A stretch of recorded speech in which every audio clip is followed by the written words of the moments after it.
Hello friends, welcome to Cooking News Tamil. இன்னைக்கு நம்ம வீடியோல நல்ல புசு புசுன்னு பூரியும் அது கூடவே உருளைக்கிழங்கு மசாலாவும் எப்படி செய்யறதுன்னு பார்க்க போறோம்.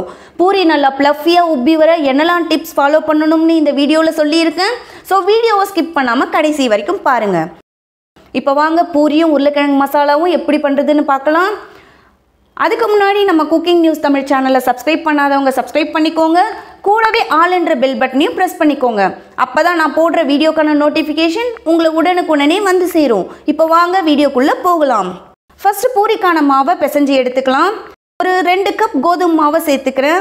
நான் இன்னைக்கு பார்த்தீங்கன்னா கடையில் வாங்கின மாவை தான் சேர்த்துக்கிறேன். உங்ககிட்ட என்ன மாவு இருக்கோ நீங்கள் அதை சேர்த்துக்கோங்க. இது கூடவே பார்த்தீங்கன்னா 2லேருந்து 3 ஸ்பூன் ரவை சேர்த்துக்கிறேன். நல்லா நைஸாக இருக்க ரவையாக பார்த்து சேர்த்துக்கோங்க. அப்போ தான் பூரி நல்லா உப்பி வரும். இப்போ இது கூடவே தேவையான உப்பு சேர்த்துக்கிறேன். இதில் 1 ஸ்பூன் சுகர் சேர்த்துக்கிறேன். சர்க்கரை சேர்க்கறதுனால பார்த்தீங்கன்னா பூரி நல்லா கடையில் செய்கிற மாதிரி நல்லா ஈவனாக செவந்து வரும். இப்போ இதை நல்லா கலந்து விட்டுக்கிறேன். இதை நல்லா கலந்து விட்டுட்டு அது கூடவே தண்ணி ஊற்றி பிசைய போகிறேன். நான் இன்றைக்கி பார்த்தீங்கன்னா மாவு பிசைய பச்சை தண்ணி தான் எடுத்துக்கிறேன்.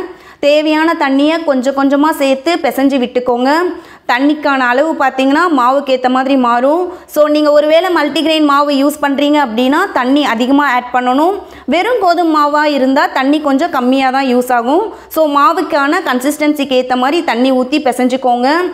மாவு வந்து பார்த்தீங்கன்னா சப்பாத்தி மாவுக்கு பிசைகிற மாதிரி லூஸாக இருக்கக்கூடாது. இந்த மாதிரி கொஞ்சம் டைட்டாக இருக்கணும். இதுக்குன்னு பார்த்தீங்கன்னா ரொம்பவும் டைட்டாகவும் இருக்கக்கூடாது. கையில் ஒட்டுற மாதிரி பிசு பிசுப்பாகவும் இருக்கக்கூடாது. பாருங்கள் ஃப்ரெண்ட்ஸ், இந்த மாதிரி பிசைஞ்சு எடுத்துக்கோங்க. இப்போ இது பார்த்தீங்கன்னா அப்படியே இருக்கட்டும். நான் வந்து பார்த்தீங்கன்னா பூரிக்கான மாவு பிசையறதுக்கு முன்னாடியே குக்கரில் 3 உருளைக்கிழங்கு, கொஞ்சம் உப்பு, ஒரு பிஞ்ச் மஞ்சள் சேர்த்து ஒரு 3 விசில் விட்டு வேக விட்டுருந்தேன். இப்போ அதை எடுத்து பூரி மசாலா செய்ய ஆரம்பிச்சிடலாம். மசாலாவை செஞ்சுட்டு அதுக்கப்புறம் பூரி போட்டோம் அப்படின்னா சுட சுட பூரியை உடனே சாப்பிட்லாம். ஸோ அதனால தான் பார்த்தீங்கன்னா மசாலாவை முன்னாடியே செஞ்சுட்டு அதுக்கப்புறம் பூரி போட ஆரம்பிக்கிறேன். பூரி மசாலா செய்ய ஒரு வானலில் கொஞ்சமாக ஆயில் சேர்த்துக்கிறேன். எண்ணெய் வந்து பார்த்தீங்கன்னா மசாலாவுக்கு கொஞ்சமாக தான் சேர்க்கணும். ஒருவேளை எண்ணெய் அதிகமாக சேர்த்துட்டிங்க அப்படின்னா சாப்பிடும்போது திகட்டும். ஸோ ஆயில் வந்து கம்மியாக தான் சேர்க்கணும். எண்ணெய் சூடானதும் அதில் கொஞ்சமாக கடுகு, உளுத்தம்பருப்பு சேர்த்துக்கலாம். அது கூடவே பார்த்தீங்கன்னா 1/4 ஸ்பூன் சோம்பு சேர்த்து பொரிய விட்டுடுறேன். கடுகு பொரிஞ்சதும் இது கூடவே 1 ஸ்பூன் கடலைப்பருப்பு சேர்த்துக்கிறேன். கடலைப்பருப்பு பார்த்தீங்கன்னா நல்லா செவந்து வந்ததும் 3 வெங்காயத்தை பார்த்தீங்கன்னா நீட்டு வாக்கில் கட் பண்ணி அதை இது கூட சேர்த்துக்கிறேன். கூடவே ஒரு கொத்து கருவேப்பிலை, கொஞ்சம் உப்பு சேர்த்து அதையும் வதக்கிக்கிறேன். நம்ம ஏற்கனவே பார்த்தீங்கன்னா உருளைக்கிழங்கு வேக வைக்கும்போது உப்பு ஆட் பண்ணோம். ஸோ இந்த ஸ்டேஜில் பார்த்தீங்கன்னா உப்பு வந்து பார்த்து ஆட் பண்ணிக்கோங்க. வெங்காயம் பார்த்தீங்கன்னா ஃபுல்லாக வந்து வதங்கணும்னு அவசியம் இல்லை. ஒரே ஒரு நிமிஷம் மட்டும் வதக்கிட்டு அதுக்கப்புறம் பார்த்தீங்கன்னா இது கூட இதில் பொடியாக நறுக்குன சின்ன துண்டு இஞ்சி, காரத்துக்கு ஏற்ற மாதிரி பச்சை மிளகாய் சேர்த்து இஞ்சியோட பச்சை வாசனை போகிற வரைக்கும் வதக்கிக்கிறேன். இப்போ இதில் 1 பிஞ்ச் பெருங்காயத்தூள், 1 பிஞ்ச் மஞ்சள் சேர்த்து வதக்கிக்கிறேன். இதில் ஒரு அரை தக்காளியை பொடியாக கட் பண்ணி சேர்த்துக்கிறேன். தக்காளி சேர்த்தா லைட்டாக புளிப்பு சுவையோட மசாலா ரொம்ப டேஸ்டியாக இருக்கும். நீங்கள் பார்த்தீங்கன்னா இதில் பச்சை பட்டாணி கூட சேர்த்துக்கலாம். நான் இன்றைக்கி பார்த்தீங்கன்னா பச்சை பட்டாணி சேர்க்கலை. தக்காளி லைட்டாக வதங்கினதும் இதில் ஒரு 1.5 டம்ளர் தண்ணி ஊற்றி நல்லா கொதிக்க விடுங்க. தண்ணி நல்லா கொதித்து வந்துடுச்சு. இந்த ஸ்டேஜில் வேக வச்ச உருளைக்கிழங்கை சேர்த்துக்க போகிறேன். உருளைக்கிழங்கு பார்த்தீங்கன்னா பாதி நல்லா மசிச்சியும் மீதியை கொஞ்சம் மீடியம் சைஸ்லேயும் சேர்த்துக்கிறேன். உருளைக்கிழங்கு மசிச்சு விட்டுட்டு அதுக்கப்புறம் மசாலாவில் சேர்க்கும்போது மசாலா நல்லா கெட்டியாக வரும்.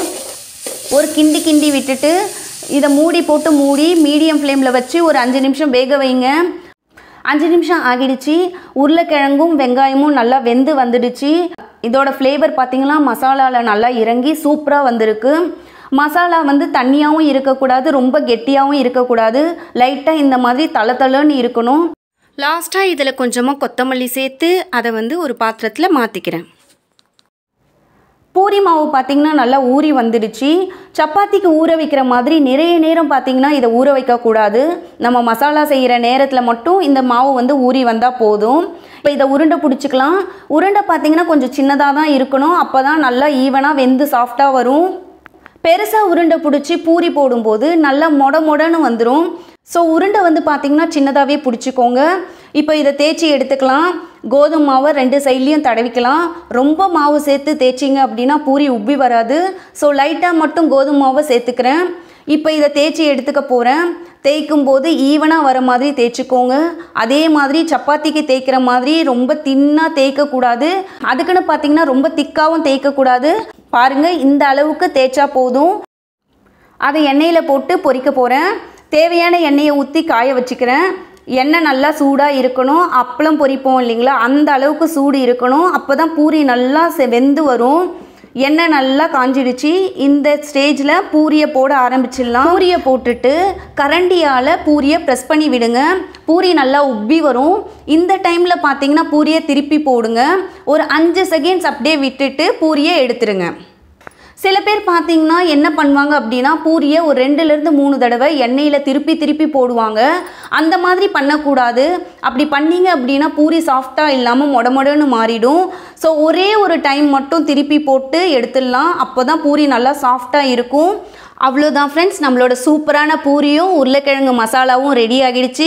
நீங்களும் இதே மாதிரி வீட்டில் ட்ரை பண்ணி பாருங்கள். எனக்கு இந்த வீடியோ பிடிச்சிருக்கும்னு நம்புகிறேன். பிடிச்சிருந்ததுன்னா லைக் பண்ணுங்கள், உங்கள் ஃப்ரெண்ட்ஸ்க்கு நிறைய ஷேர் பண்ணுங்கள். கூடவே நம்ம குக்கிங் நியூஸ் தமிழ் சேனலை மறக்காமல் சப்ஸ்கிரைப் பண்ணிக்கோங்க. உங்களை நெக்ஸ்ட் வீடியோவில் சந்திக்கிறேன். தேங்க்ஸ் ஃபார் வாட்சிங். பபாய்.